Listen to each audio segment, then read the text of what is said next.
Samuel and I have been together for just over 4 years, living together for the last two. We met at a mutual friend's birthday party at this dive bar downtown, bonding over our shared love of true crime podcasts and terrible reality TV. Our relationship developed naturally. Casual dating for 6 months becoming official after he showed up at my apartment with soup when I had the flu, moving in together when his lease ended, and talking about marriage after his brother's wedding last summer. No official proposal yet, but we'd been discussing timelines and looking at rings online. Well, mostly me looking while he made vague comments about when the time is right. About 2 months ago, I got promoted to shift manager at the restaurant where I work. It was a family-owned Italian place that's been around for 20 years, but the promotion came with a decent raise and actual benefits. I'd been working there for 3 years, starting as a server, and the owners Pablo and Joanna had been training me for management for the last year. When they offered me the position, I was thrilled. Samuel seemed happy too at first. He brought me flowers, we went out to celebrate, and he posted about it on social media, calling me his boss lady. Samuel works at a warehouse doing shipping and receiving. He's been there for 5 years, same position, same shift. He says he likes the predictability and doesn't want the stress of management, which I always respected. We made about the same money before my promotion, splitting everything 50-50, and it worked fine. The changes happened fast. The week after I started my new position, I had to stay late for inventory training. When I got home around 11 p.m., Samuel was on the couch playing video games. He didn't look up when I walked in, just said, "Must be nice to be important enough to work late." I thought he was joking, so I laughed it off and went to heat up the leftover Chinese food in the fridge. The next morning, I had to go in early for a manager meeting. Samuel was off weekends, and we usually did grocery shopping together on Saturday mornings. When I reminded him I'd be at work, he rolled his eyes. "Right, because you're management now." Again, his tone was weird, but I was running late and didn't have time to address it. That weekend set the pattern for what would come. Every time I mentioned work, he'd make some snide comment. When I told him about implementing a new scheduling system, he said, "Wow, revolutionizing the restaurant industry, are we?" When I came home excited about Pablo teaching me the ordering process, Samuel responded with, "Cool, you're learning to buy food. Groundbreaking stuff." I tried talking to my best friend Jade about it. She said Samuel might be feeling insecure about the changes in our dynamic. She suggested I include him more, make him feel like part of my success. So I started sharing less about the actual work and more about the people, funny customer stories, and harmless gossip about the servers. That seemed to help for about a week. Then came the cooking complaints. Samuel and I had always split cooking duties. Suddenly everything I made was wrong. The pasta was overcooked, the chicken was dry, and the vegetables were bland. One night I made tacos, something we'd eaten probably 100 times before. He took one bite and pushed his plate away. "Did you even season this?" When I pointed out it was the same recipe I always used, he said, "Maybe your taste buds are too sophisticated for regular food now." Next came the clothes. I'd bought a few new outfits for work, nothing expensive, just some black pants and blouses from Target that looked more professional than my server uniform. Samuel started making comments every morning. "That shirt makes you look like you're trying too hard. Those pants are too tight for work. Why do you need to dress up to manage a restaurant?" When I explained that Pablo and Joanna expected managers to look professional, he scoffed. "Right, because the restaurant is such a Fortune 500 company." The family dinner incident happened next. At his parents' house for Sunday dinner, I overheard Samuel telling his relatives that my manager title was basically meaningless, that I was just a glorified waitress with keys. He told his uncle that the restaurant made me manager because they needed a woman for diversity, and that I only got promoted because I flirt with the old owners. His cousin later told me Samuel had been saying I act like I'm some CEO, when really I'm serving spaghetti to suburbanites. When his mom congratulated me on the promotion, Samuel interrupted to say, "It's not a real management job, Mom. She just schedules teenagers and counts breadsticks. I handle more responsibility moving freight than she does playing restaurant." The friend comments started 3 weeks into my promotion. Samuel had never had issues with my friends before, but suddenly Jade was toxic. My coworker friend Edward was obviously into you, and my sister was enabling your ego. Then I found out he'd been telling people at his work that I'd threatened to break up with him if he didn't step up career-wise. His coworker pulled me aside at a barbecue to say how sorry he was about the ultimatum I'd given Samuel. I was completely confused until he explained that Samuel had been telling everyone I was pressuring him to get promoted or go back to school, that I'd said he was embarrassing me with his lack of ambition. None of it was true. I had enough of this on the day where I went out for drinks after work with the other managers. When I got home around 10:30, Samuel was sitting in the dark living room. "Have fun with your new important friends?" he asked before I even put my purse down. When I tried to explain it was just work drinks, he launched into a rant about how I was changing, how I thought I was too good for our regular life now, how I was probably looking for someone more on my level. I was too shocked to respond properly. This was Samuel, the guy who'd held my hair back when I got food poisoning, who'd driven 3 hours to pick me up when my car broke down at my parents' house. Where was this coming from? I started paying closer attention to his behavior after that night. He was checking my phone when I was in the shower. He was asking specific questions about male coworkers. He was showing up at the restaurant during my shifts, claiming he was just grabbing takeout but obviously checking up on me. The server started noticing, making jokes about my protective boyfriend. Last Tuesday was when things got really bad. I'd gotten home from my shift around 8 p.m. to find Samuel on the phone in our bedroom. I wasn't trying to eavesdrop, but our apartment is small and his voice carries. "She thinks she's such a big shot now," I heard him say. "Walking around like she owns the place. Shift manager at a restaurant and she acts like she's running Microsoft or something." I froze in the hallway. He continued. "I'm telling you, Jackson, she's completely changed. Nothing I do is good enough anymore. She probably thinks I'm a loser working at the warehouse. She made this face when I told her about the new forklift system we're implementing, like it was beneath her to care about my job. That was a complete lie. I'd been genuinely interested when he'd told me about the new system, had asked questions about how it would make his job easier, but now I was hearing him twist it into something else entirely. And for what? The worst part," Samuel continued, "is how she lords it over me. Every story about work is designed to make me feel small.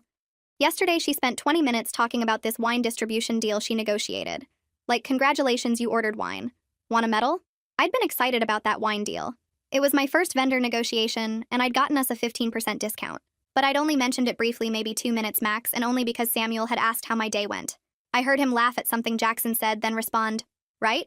Next thing you know, she'll be too good to date a warehouse worker. She'll want some dude in a suit who talks about portfolios and synergy." I backed away from the door, went back to the living room, and made noise opening and closing the front door like I'd just gotten home. Samuel came out from the bedroom, phone suddenly nowhere in sight, acting completely normal. "Hey babe, how was work?" I wanted to confront him right then, but something held me back. Instead, I said work was fine and started making dinner, my mind racing the entire time. Who was this person? This wasn't the Samuel who'd supported me through my anxiety about taking the promotion, who'd helped me practice for the interview with Pablo and Joanna. That night, I texted Jade everything I'd overheard. She was furious on my behalf but suggested I gather more information before confronting him. "You need to know if this is just venting or if he really believes this stuff," she said. So I waited and watched. The next few days were torture. Every interaction felt fake. Samuel would kiss me goodbye in the morning, then I'd wonder what he'd say about me to Jackson later. He'd compliment dinner, and I'd question if he was being sincere or setting up for another criticism. By Friday, I was exhausted from the mental gymnastics. Friday night was my late shift. I was closing the restaurant, which meant I wouldn't be home until after midnight. Around 10 p.m., I was doing paperwork in the office when Edward knocked. "Hey, there's some drama in the parking lot. Your boyfriend is here and he seems pretty drunk." I rushed outside to find Samuel arguing with our bartender, Anthony. Samuel was clearly intoxicated, swaying slightly, pointing his finger in Anthony's face. "I know what you're all thinking," Samuel was saying. "You think you're better than me because you work at some fancy restaurant. But she's my girlfriend, not yours." Anthony, bless him, was trying to de-escalate. "Nobody's trying to take your girlfriend, man. Let me call you an Uber." That's when Samuel saw me. His expression went from angry to something meaner. "There she is, the big boss lady. Come to manage the situation?" He said manage like it was a dirty word. I was mortified. My staff was watching. A few customers walking to their cars had stopped to stare. I kept my voice calm and quiet. "Samuel, let's go home. I'll drive you." "Oh, you'll drive me?" How generous of the shift manager to chauffeur the lowly warehouse worker. His voice was getting louder. "Tell them, Allison. Tell them how you look at me now. Tell them how disappointed you are that your boyfriend isn't ambitious enough for your new life." Edward stepped forward. "Man, you need to go. You're embarrassing yourself and her." Samuel laughed bitterly. "Of course you'd defend her, Edward. You've been waiting for your chance, haven't you? The promoted girl with the loser boyfriend? Perfect opportunity to swoop in." Before anyone could respond, Samuel turned back to me. "You know what your problem is, Allison? You think you're better than everyone now. 4 years together and suddenly I'm not good enough because you make, what, $3 more an hour? Because Pablo and Joanna think you're special?" I felt tears starting to build but refused to cry in front of my staff. "We're leaving. Now." "No, I'm good here. Why don't you go back to your important manager duties? That's what really matters to you anyway." Anthony had already called an Uber. When it arrived, Samuel resisted at first, but eventually Jackson appeared. Apparently Samuel had texted him. Jackson looked apologetic as he helped Samuel into the car. "I'm sorry about this, Allison. He's been drinking since he got off work." Kept talking about how everything's changed. After they left, I stood in the parking lot, surrounded by concerned coworkers. Joanna had come out at some point and she put her arm around me. "Take tomorrow off, honey. Deal with whatever this is." I was too embarrassed to face anyone, so I just nodded and went back inside to finish closing. Edward stayed to help, not saying much, which I appreciated. When we finally locked up, he just said, "You deserve better than that." I sat in my car and cried for 20 minutes before driving home. Samuel wasn't there when I got home. I checked my phone to find several missed calls from Jackson and a text saying Samuel was crashing at his place. Good. I didn't want to see him. I spent the next morning in bed, replaying everything. trying to pinpoint when things had gone so wrong. Around noon, my phone rang. It was a number I didn't recognize. I almost didn't answer, but something made me pick up. Allison? This is Viola. Samuel's ex? My eyes widened. Viola and Samuel had dated for 2 years before me. I'd met her once at a mutual friend's wedding where things had been politely awkward. But why was she calling me? I know this is weird, Viola continued, but I heard about what happened last night. My friend was at the restaurant and saw the whole thing. She called me because I went through the same thing with Samuel. I sat up straighter. What do you mean? Can we meet for coffee? I feel like this is something I should tell you in person. An hour later, I was sitting across from Viola at a Starbucks downtown. She looked good, confident in a way I remembered being intimidated by when we'd met before. She didn't waste time with small talk. When Samuel and I first started dating, I was a cashier at Target. He was already at the warehouse making decent money and seemed so confident and established. Things were great for the first year. Then I got promoted to team lead. She paused, stirring her latte. The day I told him about the promotion, he was so excited. Brought me flowers, posted about it on Facebook, the whole thing. Sound familiar? I nodded, my coffee suddenly tasting bitter. Within a month, he was criticizing everything I did. My clothes were wrong, my cooking was bad, my friends were toxic. He'd make these comments about how retail management wasn't real management, how I was letting the tiny bit of power go to my head. Viola continued. The worst part was how he'd twist everything. I'd come home excited about solving a scheduling conflict, and he'd tell his friends I was bragging about being a boss. I'd mention a sale goal we hit, and suddenly I was obsessed with corporate culture. Did he ever? I started, then stopped, not sure how to phrase it. Show up at my work drunk? No, but he did show up during my shifts constantly, just browsing, but really checking if I was flirting with male coworkers.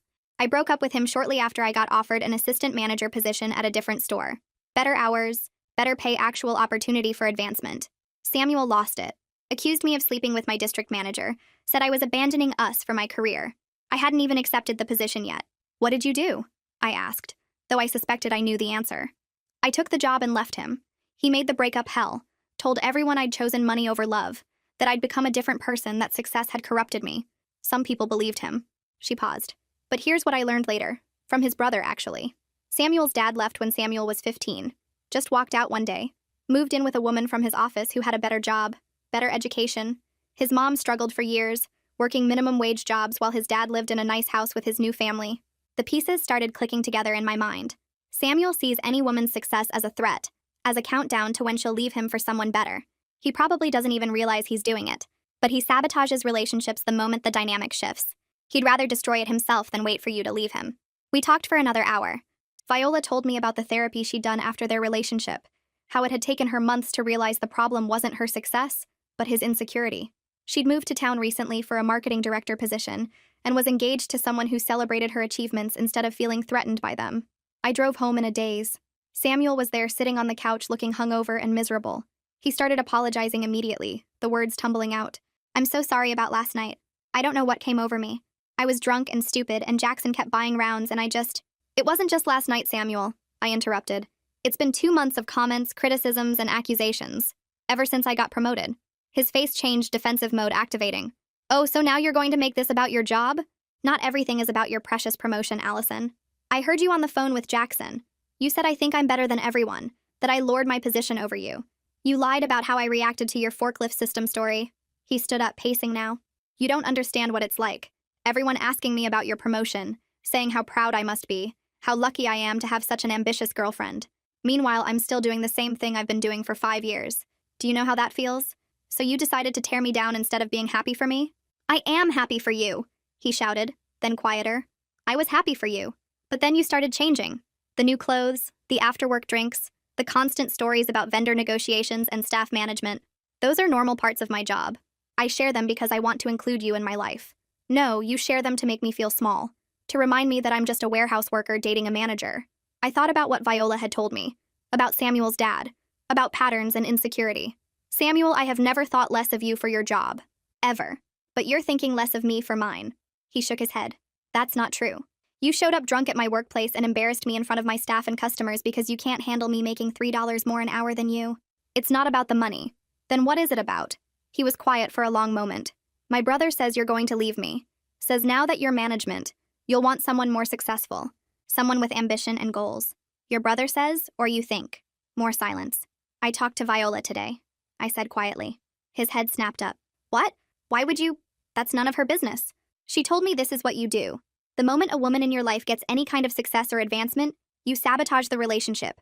You did it to her, and now you're doing it to me. That's completely different. She changed. She became obsessed with her career. She got promoted to team lead at Target Samuel. Just like I got promoted to shift manager at a family restaurant. Neither of us changed into different people. Your perception changed. He sat back down, head in his hands. You don't understand. My dad. I know about your dad, I said gently. Viola told me. But I'm not him, and you're not your mom. My promotion doesn't mean I'm going to leave you for someone else. Doesn't it, though? He looked up, eyes red. Aren't you already thinking about it? About how you could do better? The truth was I hadn't been thinking about it before. But now, after 2 months of emotional manipulation and public humiliation, I was definitely thinking about it. Not because I could do better career-wise, but because I deserved better treatment-wise. I'm thinking about how my boyfriend of 4 years can't be happy for my success.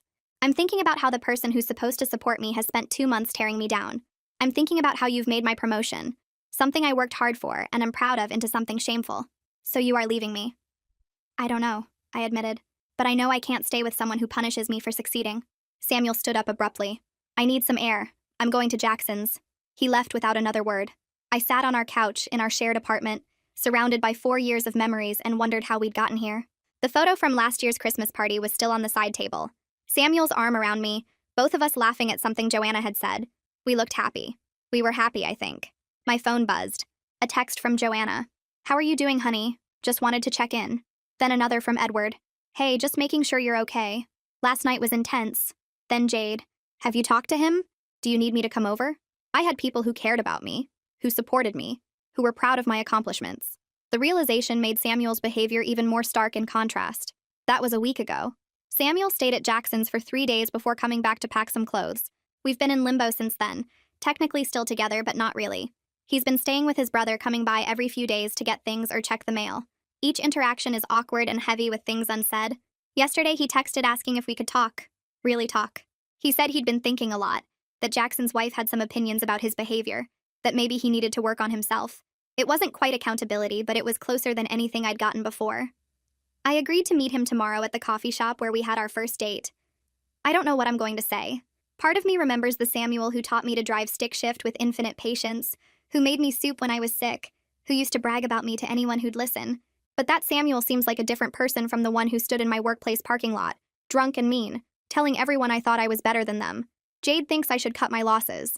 He showed you who he really is, she says. Believe him. My sister is more cautious. People can change, she says, but they have to want to, and they have to do the work. Joanna, in her wisdom, said, Honey, success shouldn't be something you have to apologize for or minimize. The right person will celebrate your wins, not punish you for them. I know they're all right in their own ways. I know that staying with Samuel means potentially dealing with this again the next time I advance.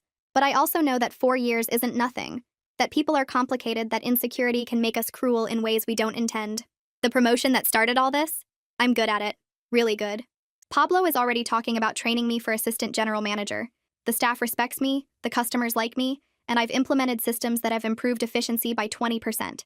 I'm proud of what I've accomplished, and I refuse to diminish that for anyone. Tomorrow, I'll sit across from Samuel at that coffee shop and we'll talk. Maybe he'll surprise me with genuine accountability and commitment to change. Maybe he'll double down and blame me for everything. Maybe we'll both cry and agree that love isn't enough when respect is missing. I don't know how this ends, but I know that I won't apologize for succeeding. I won't make myself smaller to make someone else feel bigger. And I won't stay with someone who sees my growth as a threat, rather than something to celebrate. The saddest part is that if Samuel had just been happy for me, genuinely happy, we'd probably be planning a future together right now.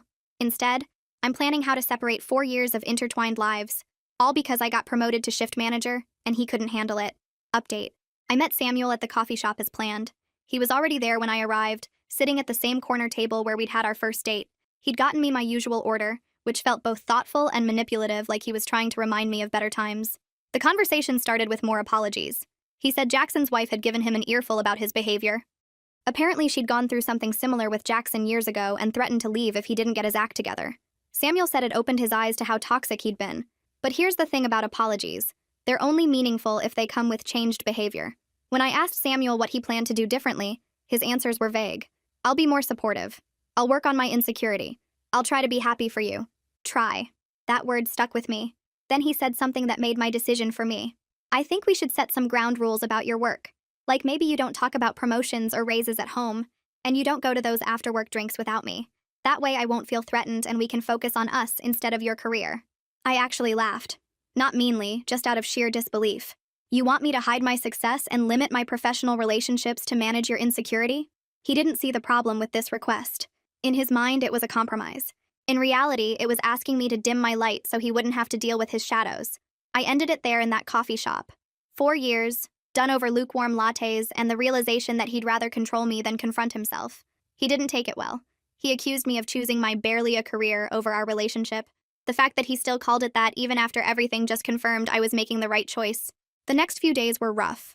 Moving out of a shared apartment is always complicated, but doing it while navigating hurt feelings and 4 years of accumulated stuff was exhausting. Samuel alternated between begging me to reconsider and sending angry texts about how I'd changed and abandoned him. I eventually had to block his number. Jackson reached out to apologize for his role in everything. Turns out his wife had made him realize how his comments about marriage and being tied down had fueled Samuel's insecurity. He offered to help me move, which was awkward but appreciated. While loading boxes, he mentioned that Samuel's dad had reached out recently, wanting to reconnect after years of silence. The timing wasn't lost on either of us. Viola sent me a supportive text after hearing about the breakup through mutual friends. "It gets easier," she said. "And one day you'll meet someone who sees your success as something to celebrate, not fear." The surprise support came from Samuel's mom. She called me last week, said she'd heard about the breakup from Samuel, who'd apparently spun some story about me becoming career-obsessed, but she wasn't buying it. "I saw how he acted when you got that promotion," she said. "Same way his father acted when I talked about going back to school. Some men can't handle women moving forward. Don't let my son make you feel bad for being ambitious. I'm living with my sister now temporarily while I look for my own place. It's actually been nice having sister time like when we were kids. She makes me laugh, reminds me who I was before Samuel, and celebrates every small win at work like it's a major achievement. I found out through social media that Samuel is already dating someone new, a girl who works at a coffee shop near his warehouse. She's young, seems sweet, and posted about how Samuel brings her lunch sometimes. I wanted to warn her but realized it wouldn't matter. She'd have to learn the same way Viola did, the same way I did. My therapist says I was in a relationship with someone who had a scarcity mindset about success and happiness. Samuel believed that if I had more, it meant he had less, that my growth diminished him somehow. She's helping me understand that I'm not responsible for managing other people's insecurities, that I'm allowed to shine without apology. 3 weeks after the breakup, I ran into Samuel at the grocery store. He was buying those frozen pizzas he practically lived on before we met. I had a basket full of ingredients for a recipe I wanted to try. We made awkward small talk. He mentioned he'd heard about the second restaurant location, said "good for you," in a tone that suggested it was anything but good for me. As I walked away, he called out, "Allison?" I turned. "I really did love you," he said.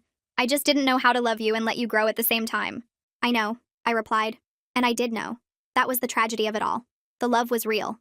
It just wasn't enough.